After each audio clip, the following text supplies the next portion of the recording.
She couldn't fly, but he promised that together they would soar through the skies. For months, every hidden step, every glance exchanged in the cold corridors of the mansion was the silent promise of escape.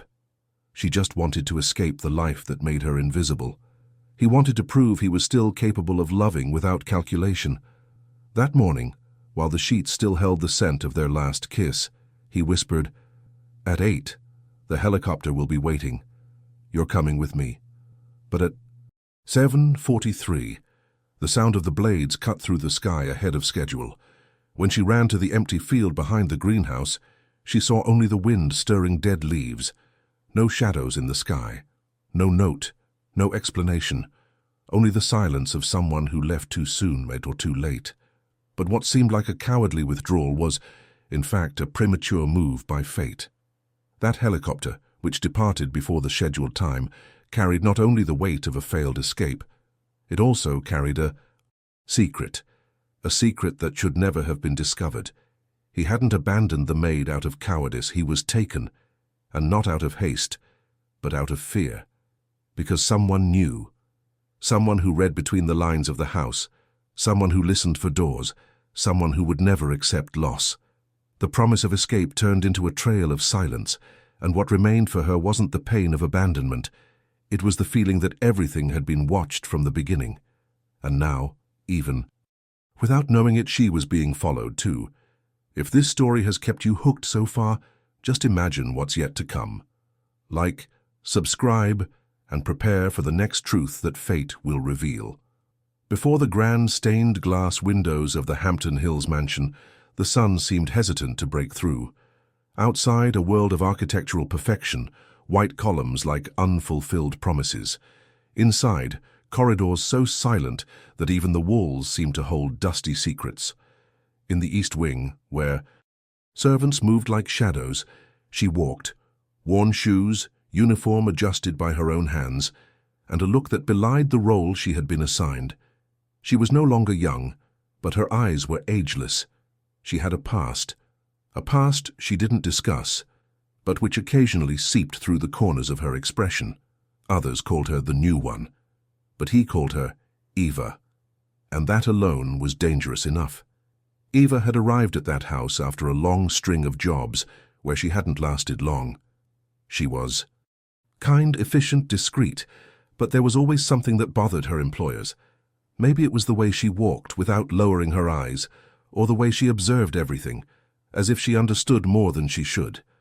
In that mansion she decided to be mute, invisible, and for a while it worked, until he started showing up in the same places she was, in the garden while watering, in the hallway while gathering clothes, in the library where no one ever entered, except him.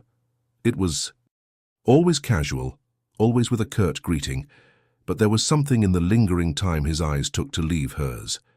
The millionaire had a powerful name, Richard Eastman. He had inherited his father's empire, multiplied his profits, kept the press at bay, and his wife close, but only during public appearances. Inside the house, she was a distant, cold figure, busy with agendas and surrounded by advisors. Their marriage was a kind of diplomatic treaty between dynasties, but Eva didn't know that. Yet, she only knew that when he spoke to her his tone was different, a tone that strained the boundaries of formality, a tone that made her forget that there, in that world of marble and silence, she was just the woman dusting the soulless furniture. The first spark wasn't a touch, it was an absence. One day he didn't show up, and she felt it. She felt it like someone realizing they're waiting for something they've never admitted wanting. The next morning, he was there, and he looked at her in a way that left no doubt. He'd felt it too. It was then that the unthinkable began to take shape, not in words nor in gestures, but in those lingering silences, in the returning glances. Everything whispered a story that could never exist, but that grew like roots beneath the forbidden ground. Eva knew where this could lead. She knew stories, some too many. But what she didn't know was that, in that house, nothing happened without someone's permission, and someone was already paying too much attention. She began to notice details that had previously seemed like noise, The camera high above the greenhouse, the reflection in the pantry glass, the feeling that time in the house was measured not by clocks, but by eyes that never blinked. Still, he didn't back down, because when he appeared behind her on the back stairs and his voice rested against her neck saying, "Wait for me in the greenhouse at 11, she understood that the choice had already been made, and not hers. The greenhouse was the only place where the surveillance system seemed to fail, or so everyone believed. Among the damp foliage, amid the smell of earth and secrets, was where their lips met for the first time. And the touch, as restrained as it was desperate, was the kind of gesture that never undid. From that moment on, everything changed. He began leaving her notes, small folded pieces of paper hidden in the books she was cleaning, behind the paintings, inside an old teapot no one used anymore. The words were simple but charged with urgency. "You're what keeps me human. If I knew what I think when I see you. Not long now." Each sentence was a step on the ladder she could no longer descend. But at the same time, the tension in the house grew. His wife began to pass her more often than usual. She never said anything, she just looked. A look I'd seen in other women. A look that precedes war. Their meetings began to become more frequent. Sometimes just browsing in the library. Other times touches disguised as accidents in the kitchen. But one night, he took her to the attic, saying no one would go there. It was the only place that held memories of his mother. And there, among forgotten objects, he showed her an old photo frame with a woman with eyes very similar to Eva's. He said maybe it was fate, maybe it was just coincidence. But since she entered the house, things began to smell of truth again. Eva listened silently, but inside something trembled. It wasn't love, not yet. It was the risk of love, and she knew that better than anyone. The following week, her work routine was changed. Without explanation, she was moved from the East Wing to General Services, including the main wing. This felt like a promotion. But Eva knew it wasn't. It was exposure. It was like being pulled out of the shadows and thrust into the spotlight. Her wife watched her more closely. The other employees whispered. And he seemed more restless. He started talking about running away, about stopping everything. He said he could disappear, that he knew people, that money was no obstacle, but she had to say yes, and only then would he make it happen. The night of the proposal was the coldest that autumn. In the garden, beneath the tree he had planted for his unborn child, he said he would rent a helicopter, that he would pick her up at 8 o'clock sharp at the back of the greenhouse, that he already had the documents, that she just needed to trust him. Eva looked into his eyes and saw no doubt, only an old fear, the fear of someone who didn't want to fail anyone else. She said yes. For the first time she said yes without a voice, with a slow kiss that spanned time. But inside the house, someone had also heard that yes. In the early hours of the promised day, Eva didn't sleep. Sitting on the edge of the narrow bed in the back room, she listened to the sounds of the house as if every creak of wood carried an omen. She packed a few clothes, documents, a photo of her mother, whom she hadn't seen in years, and an old book with pages marked by phrases he'd left behind. Everything would fit in a small, almost invisible backpack. With each passing minute, she tried to control her erratic heartbeat. It wasn't fear of leaving. It was the silent terror that something, as always happened in her life, would interfere. And deep down, there was that stubborn voice that said, "They always find out first." At 7 in the morning, she went downstairs to do one last round of cleaning as usual. No one would suspect. Breakfast was being prepared by other employees, and her mistress hadn't yet left her room. Richard, as agreed, would be out, finishing what she called the last details. She went to the greenhouse around 7:30, pretending to water the plants. The sky was clear, but the wind seemed charged with something she couldn't name. Only 30 minutes remained, and that's when she heard the sound that cut through the silence like a blade. The blades. Coming from the north, a high-pitched growing noise that made the leaves tremble. She ran to the back of the greenhouse, her heart pounding. The helicopter was there, descending slowly, but it wasn't the discreet model they'd agreed upon. It was large, black, official. 2 men got out, Neither of them was Richard. Eva froze.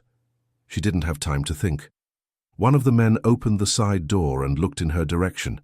She took a step back instinctively, and then a voice behind her whispered, "Go back inside." She turned. It was her wife. Dressed in light clothing, her hair loose, her eyes fixed on her like someone watching an animal about to flee. "You have no idea what he's been hiding from you, do you?" she said, her tone unchanged. Eva didn't respond. Her throat felt dry. Her wife walked slowly, dropping a thick envelope on the floor. "He left early, but not in the way you think. And the last thing he said to me was, 'Take care of her.' Do you think that was a plea for love? It was a warning." Eva picked up the envelope, not understanding. Inside, photos of Richard with other women in other countries, dates, documents, transactions, but among it all, a small, yellowed note. The handwriting was his. "Eva, if the helicopter arrives before 8, don't come in, never come in." The words exploded like gunshots inside her. When she looked again, her wife was gone. The helicopter was gone too. And the envelope?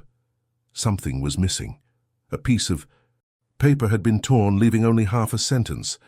She returned home, stunned, unsure of what to do. She tried calling his cell phone, voicemail. She tried to reach the driver. He disappeared. The staff started acting strangely. No one would mention the matter. And suddenly she was invisible again, but now too invisible, as if everyone already knew something she didn't. And maybe they did. Because that night, she heard the lock on her bedroom door being changed, and when she went to open it, in the morning the handle no longer turned. The first night locked away was a return to the prison Eva knew from other lives, the feeling of belonging to a place where freedom is a luxury granted and taken away without warning. The bedroom window faced the back of the house, but there were bars, and even if there had been a way out, the hallways were more guarded than ever. The silence in the mansion had changed tone. It was no longer just a silence of secrets. It was the kind of silence that precedes some punishment. The kitchen continued to operate, the bells rang for mealtimes, but no one looked her in the eye anymore, as if she had ceased to be a person and had become a mistake that needed to be quickly forgotten. On the second day, they left food at her door, a cold plate, no silverware, as if they didn't trust her, or as if it was no longer necessary to keep up appearances. She tried to ask one of the maids passing by in the hallway, but the woman looked away and quickened her pace.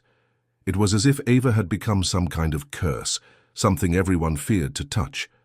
Richard's absence became a hole no one dared fill with words.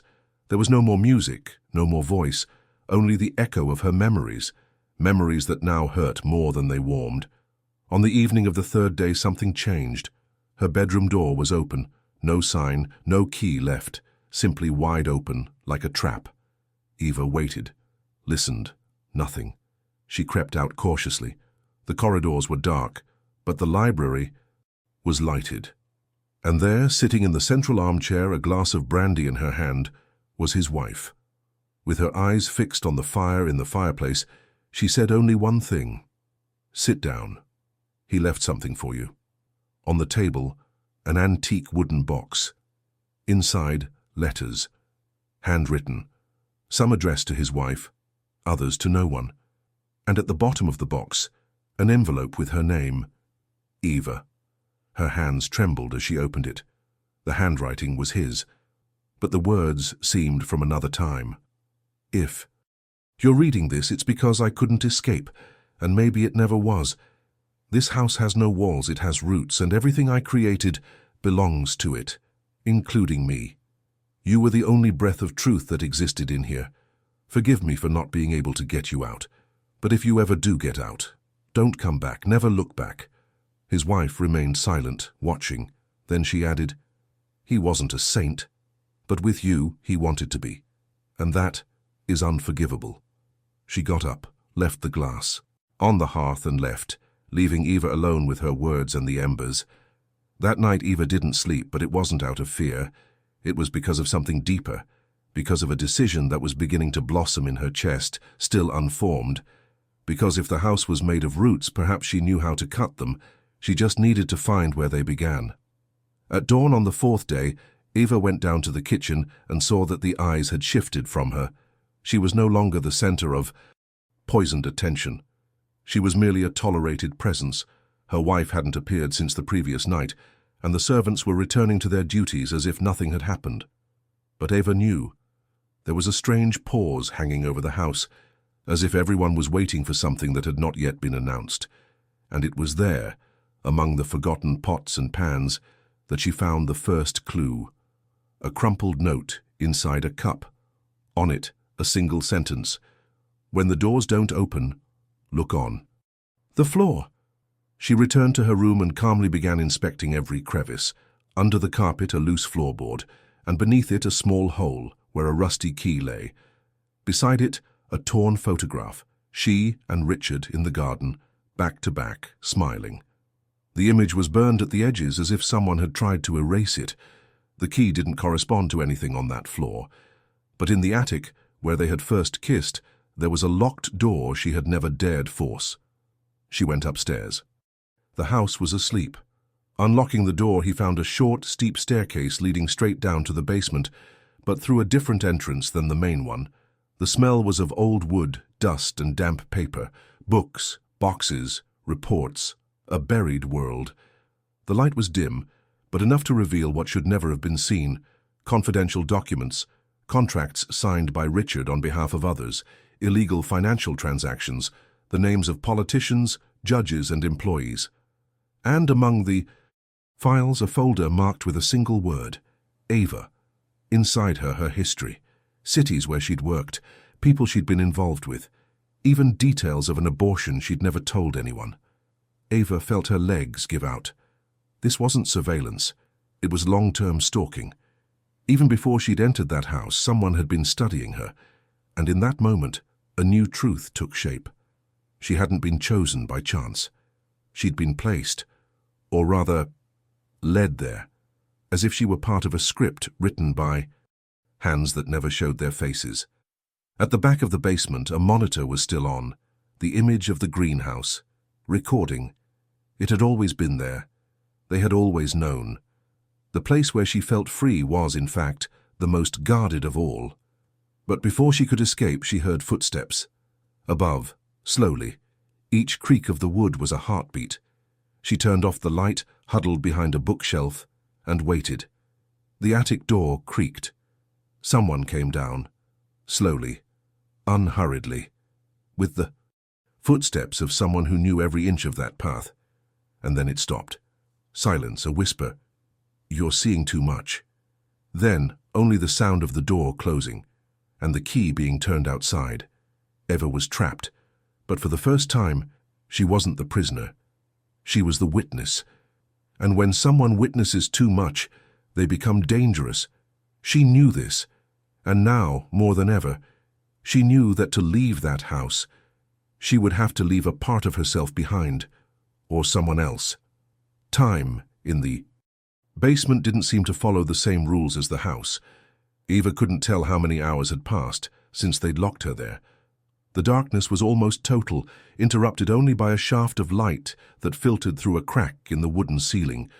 The air was thick, thick with the dampness of things hidden for decades. The shadows didn't come just from the lack of light. They came from the discoveries that loomed over her like paper ghosts and suppressed truths. She tried to organize her thoughts, but everything in her screamed. The kiss in the greenhouse, the helicopter, her wife, the folder with her name on it, the sentence in Richard's note: if the helicopter arrives before 8, don't come in. Each element now seemed part of a puzzle with pieces knowingly missing. The question kept recurring: why her? Why had a maid with an ordinary past, with such human pain, become the center of such a silent and well-assembled machine? What was it about her that justified such an effort of surveillance and manipulation? The answer seemed to slip through the cracks of memory until she remembered. There was something, a name, a connection from the past, a man who, years before, had helped her out of a similar situation in another state. He was a lawyer. His last name sounded like hers, and he was the brother of Richard. The memory came like an icy shock. She had been saved by someone from the same family, and now she was held captive by another part of her. The cycle had been set from the beginning, and she didn't see it, or didn't want to see it. But there was something I could still do. Ava knew how to read people, but she also knew how to read paths. He searched every corner of the basement until he found a ventilation grate. Small but loose. Behind it a short maintenance tunnel, the kind where cables and ducts run. He crawled with difficulty, his knees scraped, his heart pounding in his chest like a wild animal trying to escape, until he found a way. Out, the house's old wine cellar long since decommissioned. Inside he took a thick bottle of wine and broke the seal, not to drink it, but to use the liquid as ink. With his finger, he wrote on the walls, "If I disappear, look in the basement." They already knew. It wasn't a scream, it was a legacy. If I couldn't get out, someone would find this one day. And then Richard's voice echoed in the memory. The house has roots. Maybe it wouldn't escape with its feet, but it could plant seeds. Real seeds. She returned through the tunnel with a thought. If she could climb back up to the attic, perhaps there would be another way out, or at least more evidence. The hole she'd come from seemed unreachable. But she found an old bookshelf. She pushed it with difficulty until it was stacked. She struggled up, her fingers searching for any gap, and just when she thought she couldn't, the wood gave way. Light flooded her eyes, relief cut through by the sound of footsteps again. But this time she didn't hide. She stood still, dusty, her eyes fixed. It was the butler, old, silent, servile. He had always been just a neutral face in the house, but now he looked at her as if he already knew too much. He said nothing. He simply handed her a key. Ava didn't ask. She simply accepted it. And with a slight wave, he disappeared. The door to the hallway was open. Ava then understood that within that prison there were secret allies, and perhaps, among so many who watched her, there was still someone willing to see her escape. But what she didn't know was that escape would only be the beginning, because sometimes freedom costs more than the cell. The hallway seemed different now. Every painting, every rug, every flower in the vase seemed to be watching her footsteps. But Ava didn't hesitate. With the key hidden in her fist and her muscles alert, she descended the main stairs for the first time without hiding her face. She knew the house had eyes, but she no longer cared. If this was a silent war, she was ready to bleed in silence too. She passed the gallery where the Eastman family portraits displayed their arrogant faces. And then, there he was, Richard, painted as a young man, with the same look that had made her tremble months ago. But now the look seemed to say something else, something like, "If you won't save me, at least finish what I started." In the library, she found the brown notebook he used. It sat on the shelf, as if it had never been touched. But as she leafed through it, she discovered recent notes, names, financial transactions, a stock transfer plan, and finally, her name. In large, underlined letters, "The only person I trust." Her hands trembled. For a moment, she almost believed it had all been love. Almost. But this was no time for illusions. She put the notebook in her backpack and continued on. She had to leave. She could hesitate no longer. Arriving at the back entrance, she saw the house's 2 security guards talking, standing still. Standing like statues with steely eyes. But there was a side door, an old delivery entrance. She used the key. She opened it with difficulty. The cold morning air hit her like a slap of reality. She was out, but not free. Not yet. She ran through the hidden garden paths, through the hedge, and reached the small service road. No cars, no sound. Just trees and sky. She walked as far as her legs would carry her. It was then that she spotted an abandoned phone booth. She went in. She rummaged through her pockets and found change. She dialed the only number she remembered, Richard's brother's. The voice on the other end took a while to answer, but when he did, he said her name before she could say anything. "Eva, I was expecting your call." She didn't understand. "Why?" she asked, and he replied, Because this house has an end, and you are the trigger. Silence. Then coordinates, an address, a safe place. Go there. Don't talk to anyone. Don't look back. Hours later, in another county, she walked into a small old law office. The man who greeted her was elderly, thin, with tired eyes. He held out a thick envelope. "Richard left this with me. I could only deliver it if you arrived alive." Inside, documents, a transfer of shares, a recent will. She was heir, not just to part of the empire, but also to the secrets that underpinned it all. And with it, a final letter. Use this to protect yourself, or to destroy everything, but choose quickly, because now they're coming. For you. Eva left feeling as though she were carrying something that didn't belong to her, a name, a legacy, and a debt she hadn't incurred, but which now rested on her shoulders. She entered the hotel she'd indicated. She locked the door. And that night, for the first time in years, she cried. Not out of fear, nor out of pain, but out of a love that tried to exist, but was born on contaminated ground. She survived. But the house still lived, and roots, when cut, bleed from within, before they die. The next morning, Eva woke with the feeling that something had changed in the world, but not enough. The hotel room was clean, functional, and devoid of character, and perhaps that was why it was comforting. For the first time in a long time, she was in a place that didn't hide intentions beneath luxurious objects. She showered slowly, as if washing not only her body but also the remnants of what was left behind. In the mirror, she saw a tired but attentive face. She was no longer the same woman who cleaned the shelves of a mansion. She was someone who had been thrown into the middle of an invisible war and had survived. In the envelope she'd received the night before, there was also a number, a trusted contact according to Richard's letter. Eva hesitated before dialing.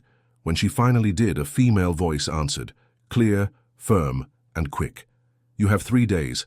After that, his name disappears. The shares will go to the controlling group. If you want to keep what he left, you need to sign in person in Boston."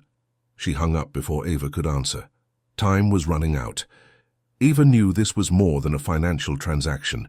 If she accepted the shares, she would be taking a position that would put her directly against those who had always ruled, those who truly controlled everything behind the facade of wealth. And they are unforgiving. But if she refused, Richard's inheritance would be absorbed by the same names that destroyed everything human in him. The choice was cruel and urgent. During coffee, she spotted a man who seemed to be there just to observe her. Disguised as a tourist, his gaze was too professional. She left through the back door. She caught a taxi. She told the driver to drop her off at the central station. There, she bought a ticket to some random destination and got off 2 towns early. She boarded a local bus, then another. She got off in a village almost forgotten on the map. She needed to buy time, to think, to breathe, to rent a simple room in a boarding house for the elderly. She closed the curtains, and there, sitting on the edge of the bed, she opened Richard's notebook once more. She flipped to the last page, and there, her handwriting already shaky, was a sentence written slantedly, almost as if it had been written in a hurry. "If all else fails, go back to my mother's name." She didn't know his mother's name. They'd never spoken of it. But then she remembered the attic, the picture frame, the woman he'd said was his inspiration. She flipped through the photos on her phone.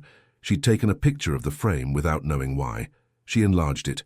In the bottom corner, the signature of a photography studio. Clara Eastman, 1964. Eva now had a name and a new route. Clara Eastman had once owned an old farmstead in rural Connecticut. With effort, he located the farm's historical records. It was abandoned, but still registered in the family name. He rented a car and drove non-stop for nearly 4 hours. The route was winding, but the destination seemed certain. Upon arrival, he found ruins, but he also found traces, old books, letters, paintings, and, hidden under the floor of the old sewing room, a metal box. Inside, the deed to an adjacent property, still active in the name of Clara Eva Eastman, a name that spanned generations, a name that seemed to have been prepared for her. Richard had planned more than she imagined, more than anyone imagined. Perhaps he knew she wouldn't escape. Perhaps he had planned every move like a silent chess player, and now the next move was hers. Ava closed her eyes, feeling the weight of everything she carried, and in that instant, something inside her shifted. She was no longer the woman waiting to be saved. She was the woman who would silently command everything from within. Because some wars aren't won with force, they're won with presence, and her name was now written in the roots. The next morning, Ava dressed in clothes she'd bought. Along the way, nothing expensive, nothing flashy, simply neutral. She walked the streets of a neighboring town with the calm of someone observing the enemy unseen. She stopped at a bank branch, opened a legal account in the name of the newly inherited property, and signed documents as Clara E. Vasquez, a name constructed from pieces of history that now belonged to her. It was no longer an escape. It was infiltration. She was re-entering the game, but through the cracks. Because where before she was merely observed, now she would be the one observing. There would be no shouting, no apparent revenge, just justice in its coldest form, that of survival that exposes the other's game.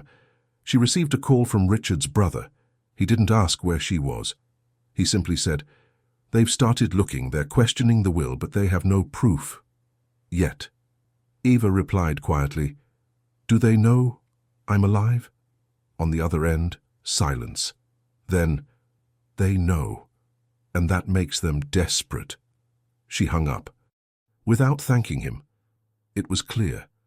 The figures behind the Eastman Empire didn't just want to erase Richard. They wanted to erase everything left of his attempt to do something right before the end. And she was the last proof that he had tried. That same evening, Eva returned to her childhood home, a region forgotten by the state, where the water ran dirty and children learned to be silent before speaking. It wasn't nostalgia. It was necessity. There she found someone who owed her a favor. Computer technician who owed her silence. With him, she digitized all the documents in Richard's notebook, created encrypted backups, and distributed them in 3 different email addresses, programmed to be sent automatically if she didn't access them within 72 hours. She had learned. Truth once buried must be ready to be resurrected. The next day, she left for Boston. She arrived early, surrounded by ordinary people, anonymous among hurried faces. She entered the building where the share ownership signing would take place. The receptionist asked for documentation.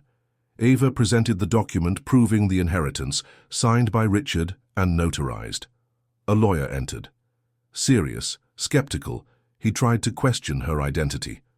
She handed over a recording, the last conversation she had with Richard made in secret, in which he clearly stated that she would be his successor.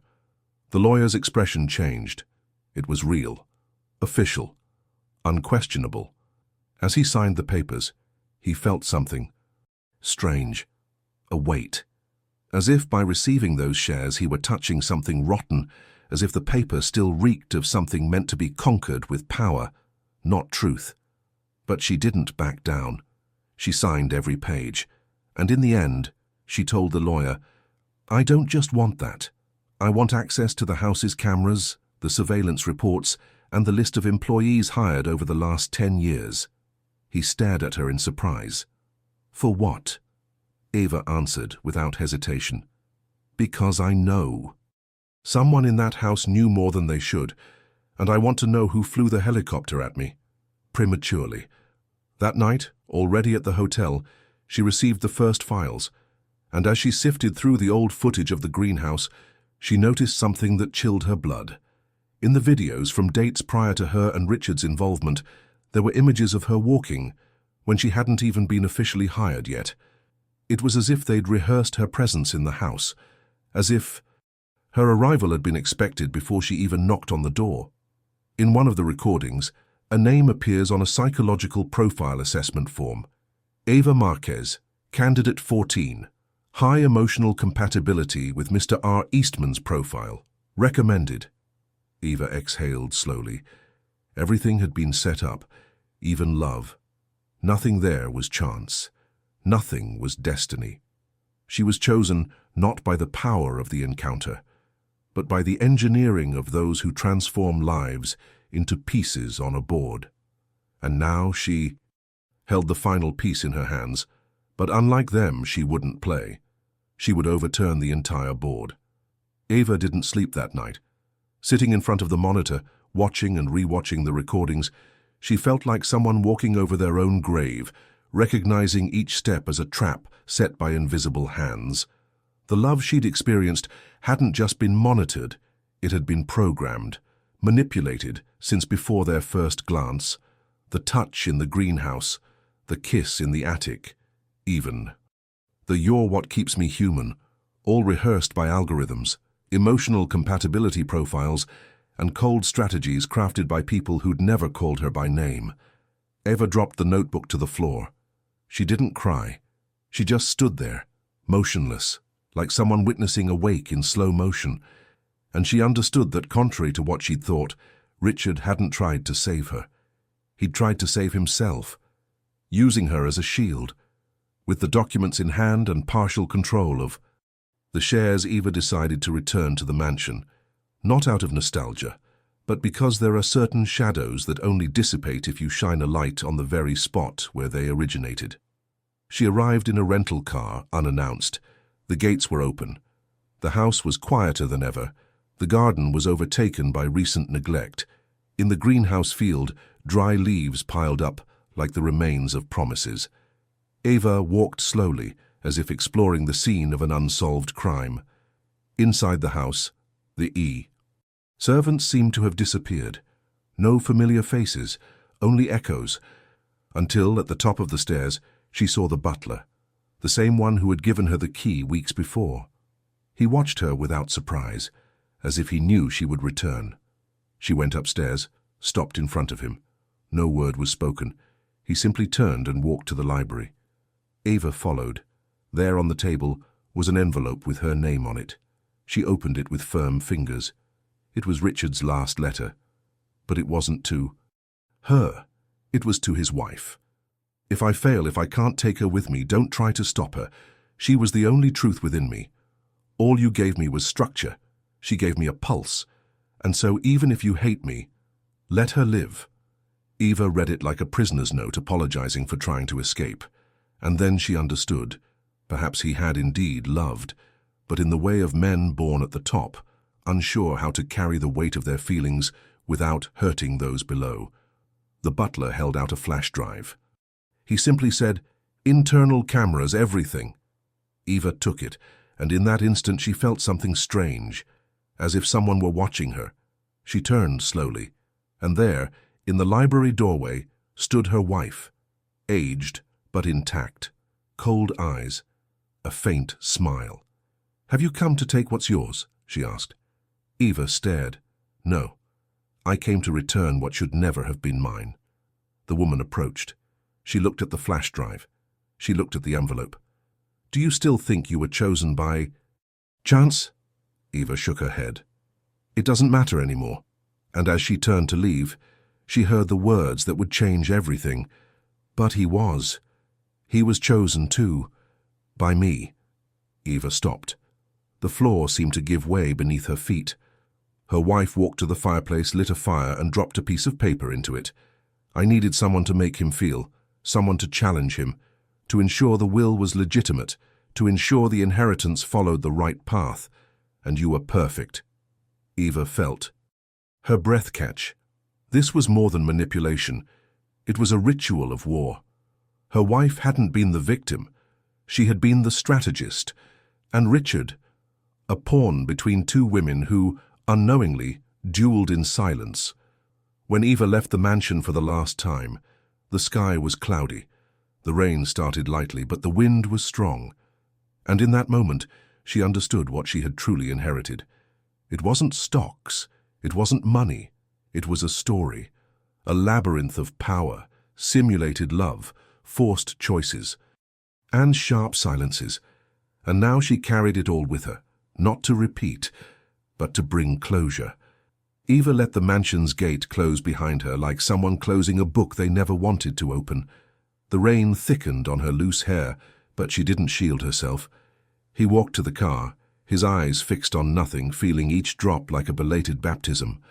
Inside the vehicle, he looked at the flash drive in the palm of his hand. There was truth there, but there was also poison, and she still had to decide whether to take the dose or bury it all once and for all. She drove aimlessly for hours until she found a cheap motel on the side of a forgotten road. He entered without a word. Room 7. The key jingled like a sentence. She turned on her laptop, inserted the device, and what she saw next was more than she expected. The videos didn't just show her and Richard. They showed everyone. The driver, the cook, the gardener, the butler himself, all in scenes of conversations and secret. Meetings with his wife. It wasn't a house, it was a theatre, and everyone there seemed to have a role assigned. Even her, especially her. There was one file in particular titled Experiment 14, Forced Emotional Interaction. Heart racing, she clicked. The video began with a meeting. His wife, 2 men in ties, and on the wall Eva's photo. One of them read, Ideal profile, capable of arousing genuine empathy in Mr. Eastman. Childhood traits are consistent with maternal affective memory. The other added, It will be imperceptible. He will believe it is spontaneous love. She paused, took a deep breath. The foundation of reality had shattered. There was no free choice. Not on her part, not on his. They were programmed to collide, to wound each other, to mark each other, to justify documents, wills, transfers. Eva was not a passionate woman. She was a vector. And Richard was not a passionate lover. He was an emotional machine being rebooted under manipulation. She turned off her laptop. She didn't cry. There weren't enough tears anymore. Just something inside her began to stir. A kind of fury that doesn't scream. A kind of lucidity that frightens. This couldn't go on. There were other Evas, other experiments. What she'd experienced was just one piece of something bigger, and now she knew the script. She could dismantle it all, but she needed a strategy, because those who write plays like that never sleep. Eva picked up Richard's notebook again. She reread old sentences, and among them, she found a note that now made sense. If she finds out, activate Protocol C. Beside it, a date. Tomorrow's. The next day, she returned to the city, but not to hide. She went to the notary's office. She filed the inheritance documents under public disclosure clauses. Then she sent the recordings to 3 different investigative journalists. In each message she wrote, If I disappear, you have everything. Then she took a train to Washington. There, a contact was listed on the envelope for Richard's mother, a woman, tall, impeccable, a former private security agent. When she met her, Eva was blunt.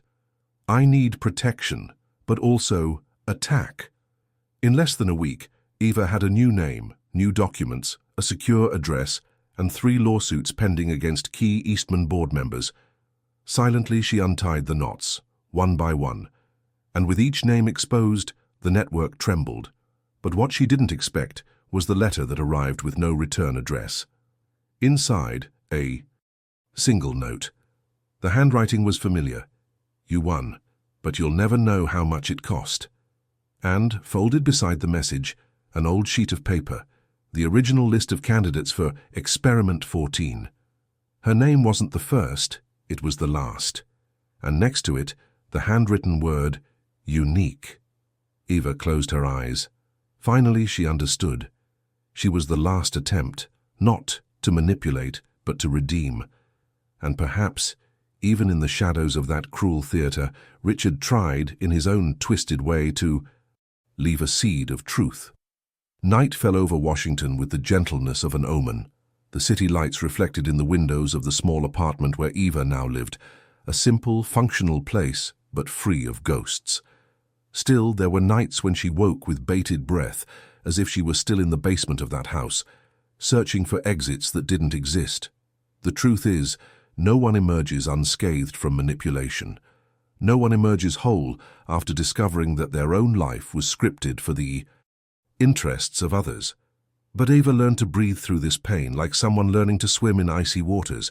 It's not about overcoming the cold. It's about moving, even when your heart screams for warmth.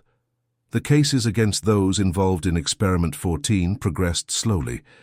3 resignations, 2 escapes, and a suspicious accident were recorded in the following weeks. No direct evidence linked them to Eva, but everyone knew, and that was enough. She had become a name no one dared say aloud, but one that cut through closed-door meetings like a blade. Still, she wasn't seeking revenge. She was seeking closure. She didn't want public punishment, headlines, or formal justice. She wanted to quietly break down the structure as they always did, by tearing down the foundations, not the faces. Meanwhile, she continued to receive letters from other women, some with similar stories, others who had escaped strangely similar relationships. They all had something in common. They had been pushed to the brink of emotional destruction under the guise of romance, opportunity, and advancement. And they all asked each other, in different words, the same question. Did you also feel like you were living something that didn't belong to you? Eva answered one by one, not as a victim, but as a survivor. Her pain had become a tool, her story, armor. One rainy afternoon, she received a visit from a young man, shy, thin, with restless eyes. He said he was an intern in the Eastman Company archives. He had found something in the internal system, a video that had never been deleted, unregistered, hidden in a fake folder. He handed her a flash drive. "I thought you should see it before someone else deletes it." And he left. Eva locked the door. She turned on her laptop, and when the video started, the world stopped. It was Richard, recording himself, sitting in the library, sunken eyes, unshaven, an expression she'd never seen on him, the weariness of someone who knew too much. "If you're seeing this, it's because everything got out of control. I thought I could use the system against them, that I could manipulate the manipulators. But in the end, I was just one more. Eva, I tried. Believe me, everything I created, everything I simulated, there was a moment when it stopped being a game. You saw me. You were the only one who saw me." He pauses, takes a breath and continues. "If I disappear, don't look for me. If I fail, don't avenge me. But if you live, don't." "Repeat it." Eva closed her laptop with trembling hands. She sat there on the edge of the bed, feeling his words reverberate within her chest. "If you live, don't repeat it." It was a request, but it was also a challenge. Because surviving in that context wasn't enough. Something had to be rebuilt from the ashes of what was lost, and that no one teaches. In the following days, she moved again. He bought a small seaside bookstore with the money from the stock he sold. He renamed it. He hired women with similar stories. He created a space where scars weren't hidden, but organized among shelves and pages. A space where truths didn't need guarding, and where silence finally wasn't a weapon, but a cure. Months passed. Time ceased to be an enemy and became a witness. The bookstore Eva opened had become a silent meeting place for survivors of untold stories. There were no slogans, no social media campaigns. It was a space that grew underground, a place of shared pain, of mutual recognition in the eyes of those who entered dark labyrinths and emerged carrying their own broken pieces. Eva didn't talk about the mansion. She didn't mention names. But in every shelf she organized, in every book she recommended, a seed was planted of what she experienced, and what she would never allow to happen to another person again if she could prevent it. It was on a cloudy afternoon, when the sea was grey and the winds blew like ancient voices, that a woman entered the bookstore. She wore a coat too expensive for the place, sunglasses and the kind of perfume that lingers in the air even after departure. Eva recognized her immediately. Her wife, older, thinner, colder. She walked between the shelves as if inspecting an old battlefield.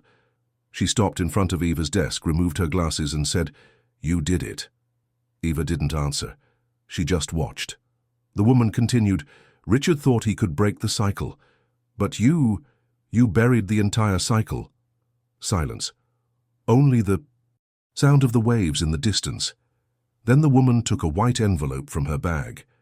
"Here's what's left. You should know what he did. Before the end." She handed it over and left, without looking back.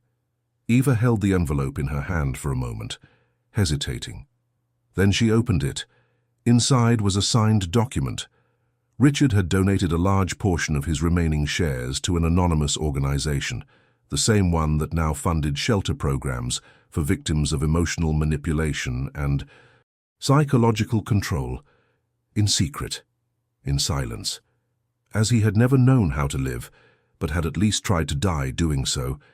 At the end of the document, a handwritten sentence: "Maybe I was just another piece, but you are the whole board."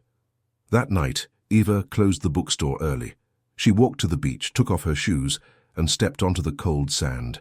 The sea roared like someone whispering truths no one wants to hear. She took a deep breath, closed her eyes, and smiled for the first time. Without pain. Because in that moment, she understood something no dossier, no camera, no plan had foreseen. What she inherited in the end was not money, nor secrets, nor guilt. What she inherited was the right to exist outside the structures that chose her. The right to be her own narrative. Returning home, he passed the wall where a small antique mirror hung. He wrote there with a marker: "No one escapes what they build, but you can decide what you will build next." And in that sentence he sealed it all, the beginning, the middle, and the turning point. Because justice sometimes doesn't come with courts nor with revenge. It comes when the cycle ends where no one expected, in a calm, simple place, where peace isn't a prize, but a new beginning.